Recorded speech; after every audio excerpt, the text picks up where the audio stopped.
Né en 1832 en Allemagne, Busch est à la fois peintre et caricaturiste. Il rejoint en 1859 à Munich l'équipe de l'hebdomadaire satirique Les Fliegende Blätter, les feuilles volantes en français.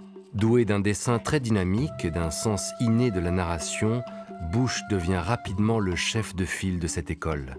En 1865, il donne aux Fliegende Blätter son œuvre la plus célèbre, l'histoire de deux garnements prénommés Max et Moritz. 7 exploits se succèdent, composant l'histoire de ces deux petits monstres, toujours en quête d'un mauvais coup à accomplir. L'un est brun, l'autre blond.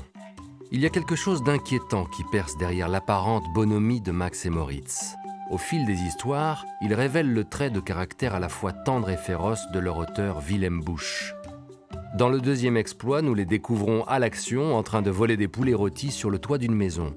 Puis nous les retrouvons allongés sur l'herbe, repus après ce bon repas, tandis que le chien est roué de coups à leur place par la cuisinière. Les exploits de Max et Moritz se terminent toujours par la même formule laconique. C'était le deuxième exploit, le troisième suit tout droit. Busch ne s'attarde jamais sur la cruauté de leurs actes. La vie est ainsi faite qu'elle est cruelle. Max et Moritz ne manquent pas d'imagination pour jouer des tours à leurs congénères et enchaîner les exploits. Maître Bouc se retrouve à l'eau après qu'ils aient scié le pont de sa maison. L'instituteur Herr Lampel explose après qu'ils aient bourré sa pipe d'explosifs.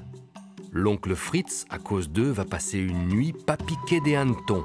Quant au boulanger, il va se montrer plus coriace. Busch joue aussi des tours à ses deux héros pour montrer que la cruauté ne fait pas d'exception. Max et Moritz rentrent par la cheminée et tombent dans le coffre plein de farine. Busch s'amuse d'ailleurs de cette situation et commente leur apparence. Maintenant, ils sont tout blancs, on croirait deux revenants. Puis ils essayent d'attraper des pâtisseries sur une étagère et tombent dans de la pâte à gâteau. Les illustrations de Busch sont renforcées par des phrases courtes sous la forme de strophes et jouent avec les mots en utilisant des rimes rigolotes. Couverts de pâte à gâteau, ils font un triste tableau. Le boulanger, de retour, les surprend et ne leur fait pas de cadeau. Recouverts de farine, de pâte à gâteau, il ne lui reste plus qu'à les pétrir et à les enfourner. Hop là! En un tournement, les voilà cuits juste à point. Mais nos deux garnements sont des durs à cuire. Alors Busch s'adresse au lecteur. Vous pensez, tout est fini? Non, ils sont encore en vie. Comme deux rats crique-croque et la croûte se disloque. Et Max et Moritz s'échappent. Busch témoigne de son sens du rythme, de son goût pour la langue et de ses sonorités. Il relate leurs exploits et s'amuse à leur faire changer d'apparence.